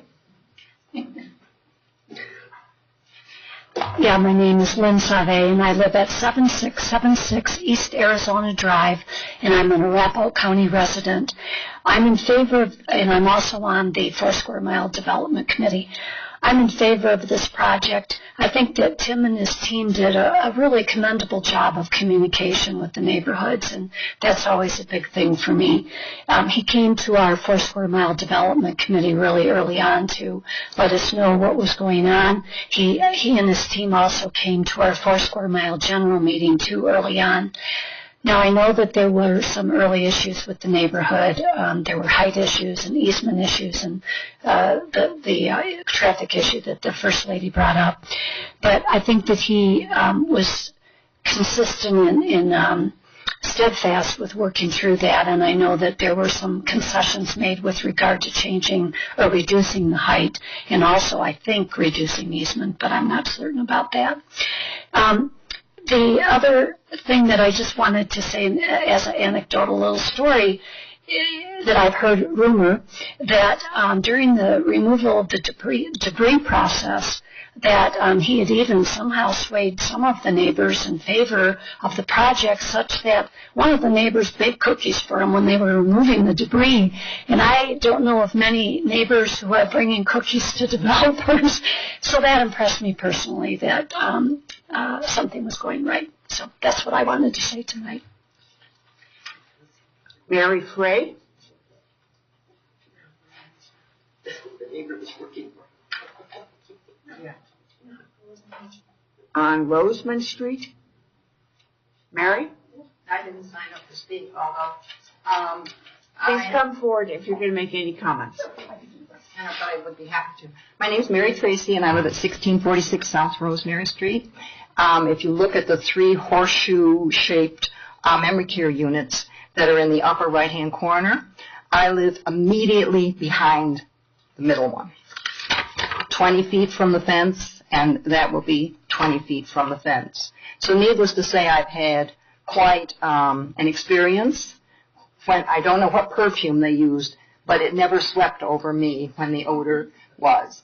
I looked down one morning and Governor Lamb was greeting me. The newspaper, the plastic in the yard, it really was bad. But it was necessary. Most of the time they sprinkled to keep some of the dust down, sometimes not so much.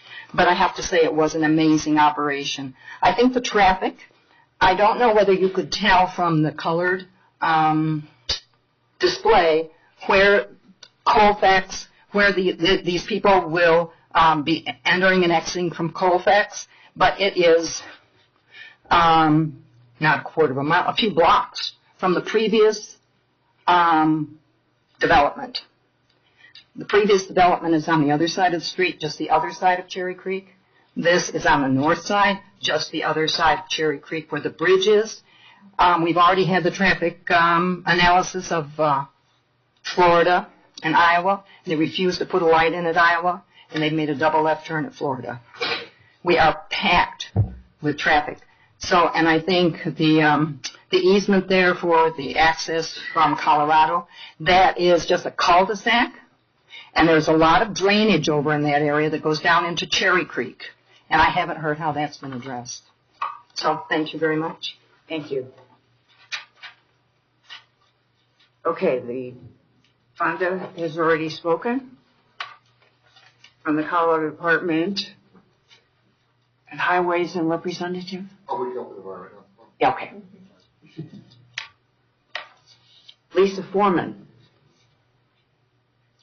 Thank you. Thank you for taking the time to speak with us Denver residents again. And I really want to do a shout out to Molly, who I think is my pen pal at this point, because I've written you so many emails. And I just want to thank you for all of your prompt replies and that you forward things on to other people in your staff to respond to us. And I really, really do appreciate that.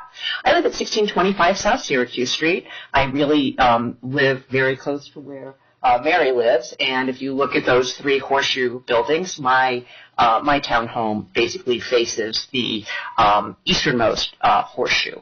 I want to say that most of our neighborhood is very pleased. This community turned out to be a single-story community. It was one of our biggest concerns when we met with you back at the zoning, and also that the community was going to be gated. That was another one of our concerns, and I'm really pleased that the developer really responded in a positive manner to our concerns.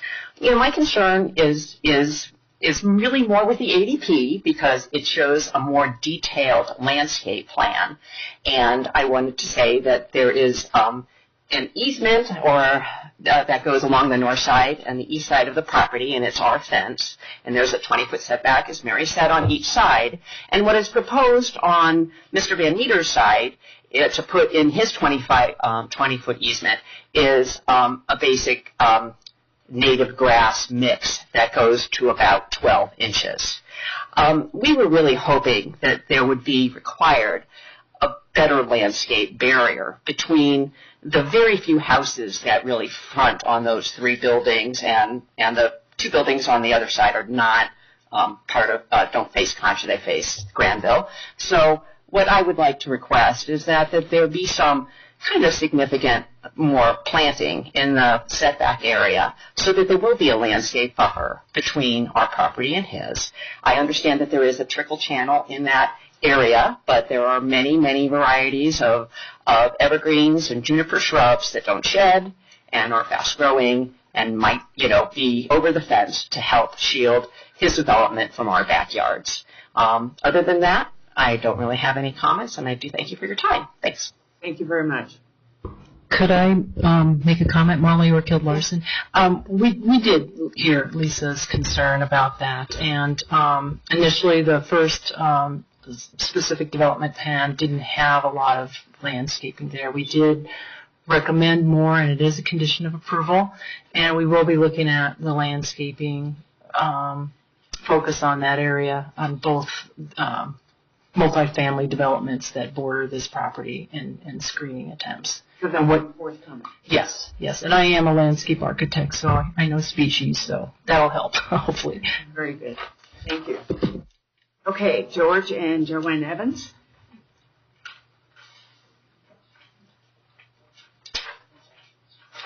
Not here, I guess. Jeffrey Moore. from Boulder? I guess not. And the last one is Judy Korzenik. Yep, I'm fine. You're fine. Okay, very good. Is there anybody else that wishes to come forward? Yes. Hi, my name is Dean Foreman, husband of Lisa, and thank you for giving me the time. We did work for quite a while with this developer, and I must say that back and forth through all the back and forth we did, we're quite pleased with the way it came out. I am the Architect Control Committee for the community, so I do represent the HOA. They aren't here specifically. We do have a couple of concerns about traffic, but it's Denver's traffic, so it's not something that you can really deal with. The one thing I'd say is that we continue to see the intersection at his driveway to the street shown differently than the permitted intersection. So we assumed that it would be built as the permitted intersection, not what you see here. And the reason for my concern there is this is directly on the other side of a bridge. The bridge has a hump in it, and what we're seeing for the traffic coming down Quebec in this direction is that due to the timing of the lights between Iliff and that intersection at Cherry Creek Drive, the timing of it makes it such that people drive faster to get through the intersection. And they go 50 miles an hour down that street to get through that so they can make it. And that puts them coming over that bridge at a pretty quick pace. What we're trying to do is work with Denver to see if we can't get them to change the timing of the lights. What they're doing is, essentially, this is a right in, right out. So there is no way for anyone in this development to go left or to go south at all. And I understand, again, it's not your issue, it's Denver's traffic problem, but they're talking about closing off Iowa to left-hand turns, which really starts to create kind of a cluster of people now having to come into our neighborhood to get around. And it is one of our concerns about the people here. We understand there'll be less traffic. And again, we're very, very pleased that it's gated. That made us very happy. And that he did what he said he would do, which is to keep almost everything at one story. So we're very pleased, and we thank the developer for his work with us. And thank you. Thank you very much. Does anybody else wish to come forward? Mr. Lampert.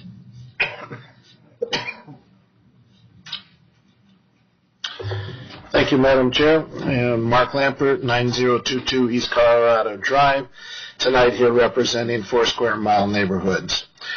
First of all, when Tim and I started, I had more hair and he had darker hair. So that's how long we've been working on this. And actually, we go back at the very beginning before 4 Square Mile was actually formed. When we sat down with him, he provided us with a tabletop display that would take up over 4 or 5 of these tables to show us what he was talking about doing. But we all knew, being residents of this area for a long time, that that was a dump. Denver kept dumping onto Arapahoe County at that time. And we could see it because of the fact that there were so many things sticking up, barrels, cement, everything. It was a treacherous area to go through. And at one point in time, there was even a sign, because this area, the only way to get to it was by a helicopter or parachute, because it was basically landlocked by Denver. And I admire the tenacity of Tim in going with Denver to try to get access onto Quebec, because that was the only way this was going to work. And so from that standpoint, that was a great boon. And once he got that, then it was moving forth. And I know that cleaning that up, because I learned a science fair project by him where he had the display of what he was going to do to harness the methane gas that was coming out of there. And it would rival any science fair project today at that time. So, very good. Couple of the things that we have talked to over many, many years is the fact of the reduction in the parking. That's a hard concept to understand for us because we're always very rigid to the guidelines. Density, parking, height, all of that. And yet we understand after visiting his property that there is definitely a distinction of parking. And unfortunately, Arapahoe County Code doesn't specifically address a memory care, a senior facility. We're starting to move in that direction, and that's a good thing. So the parking, we had no problem with once we started to learn that that's an issue, and we didn't want to deal with it because we thought that it was acceptable the way it was. One of the side notes, and there are some of the residents that are here from Denver that are from the Concha homes, and it was interesting because when we first started this, we actually got Concha involved and started them thinking, because this is the neighboring project. Again, another island in the 4 square mile area because of the unincorporated part.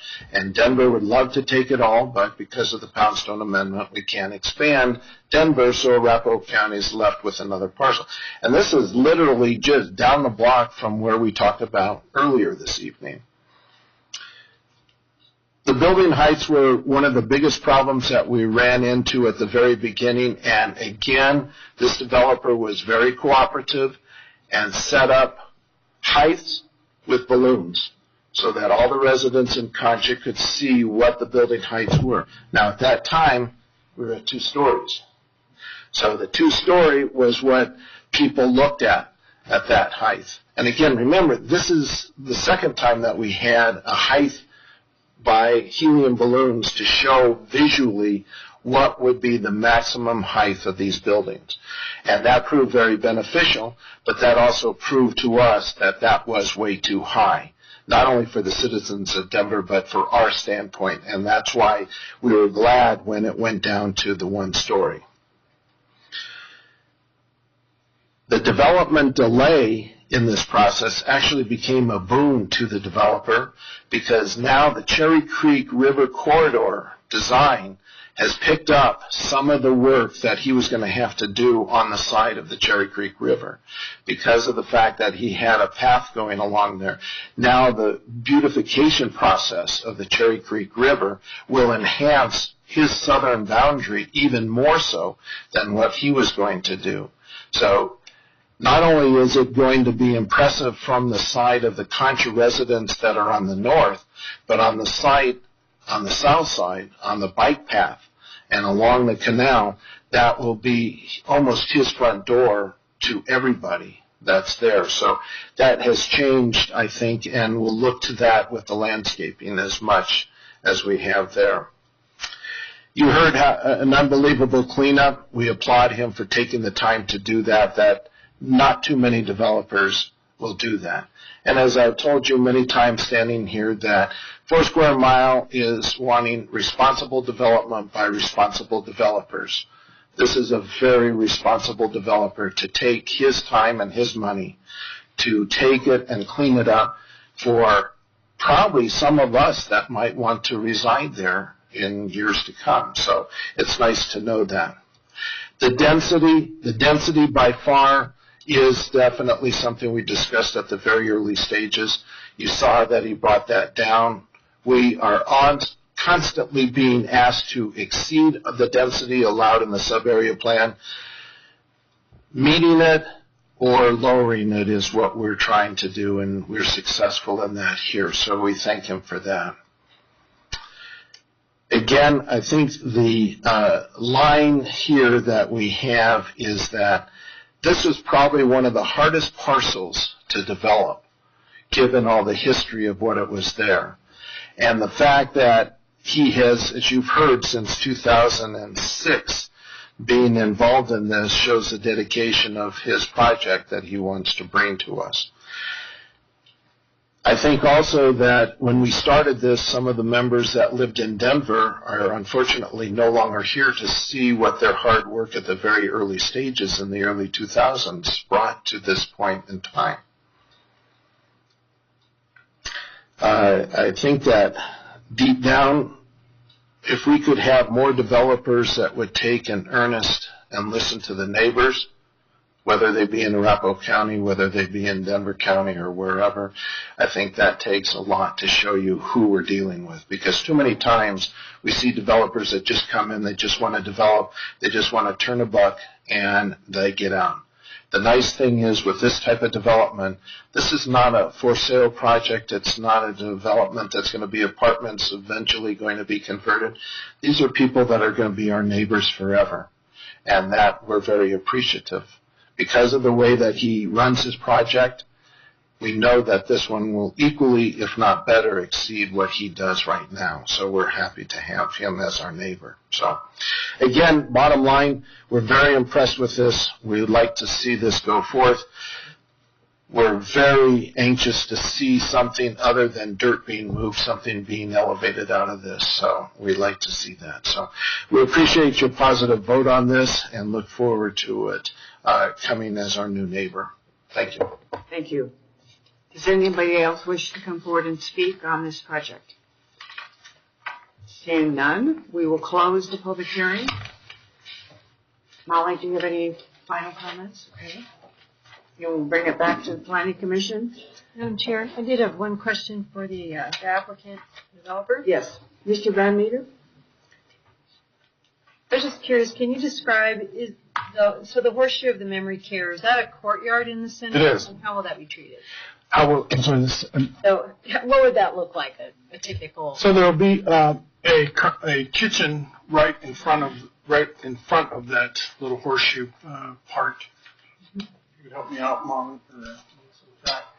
So right in that horseshoe, there will be a kitchen and a dining room with a set of glass doors going out to that backyard.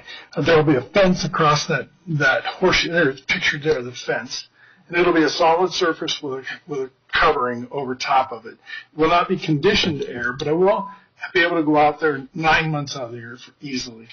I need to keep eyes on my residents, so this will let them have outdoor experience and yet be not in danger. Right. Well, it looks like it will actually enhance the landscaping along that fence line, so I was curious how that was being treated. Yeah, that fence line is going to be an issue. We're going to talk about that. Anyway, go ahead. Thank you. Is that fence a shared fence with the rest of it? It is. The shared fence? I'm sorry, which one? My fence? Yeah, I'd say along that north side. That's shared. That's a complete. I think that's right on the property line with Concha, so it's a shared fence. Okay, it is a shared fence.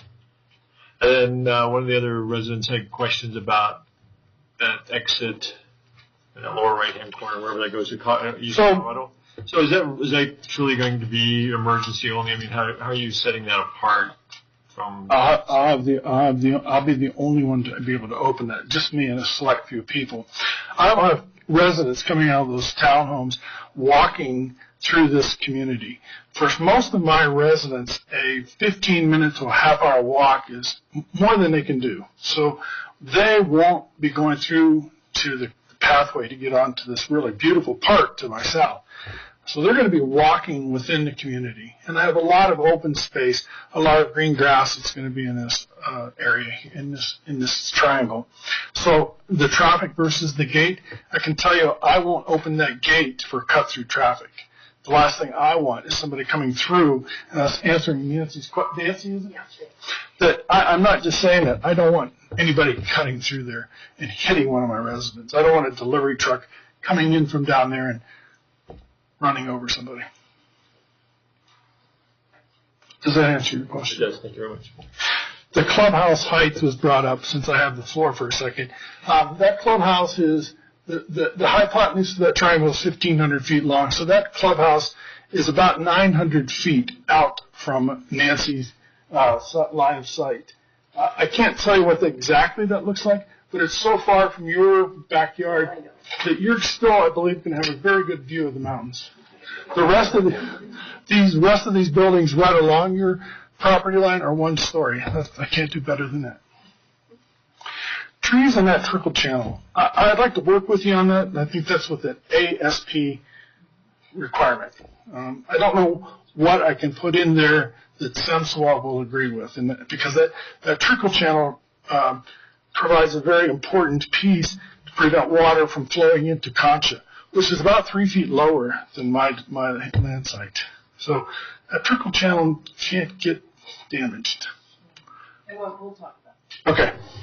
Other than that, I was told to say I agree with everything. Oh, the conditions of approval, yeah, I agree with that, so. I think there was one more question about whether there were going to be garages. There are going to be garages in the townhomes. One garage, one place garage, yes.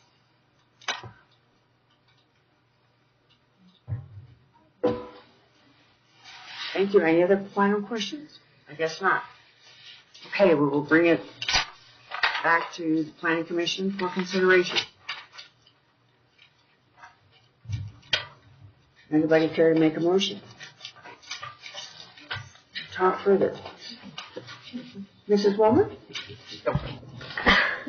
Madam Chair, I'd like to make a motion in the case of SCP 18-002, Cherry Creek Estates Specific Development Plan. The Planning Commissioners have reviewed the staff report, including all exhibits and attachments, and have listened to the applicant's presentation and the public comment as presented at the public hearing. I hereby move to approve this application based on the findings in the staff report, subject to conditions 1 through 10. Do we have a second? I'll second the motion. Okay, Mrs. Chapman has seconded the motion. Any other comments or discussion? All those in favor? Aye. Anybody opposed? Motion carries unanimously. Thank you all for coming. Meeting is adjourned. Don't know we have to start at 6? Do we have to start? Wait, just for real.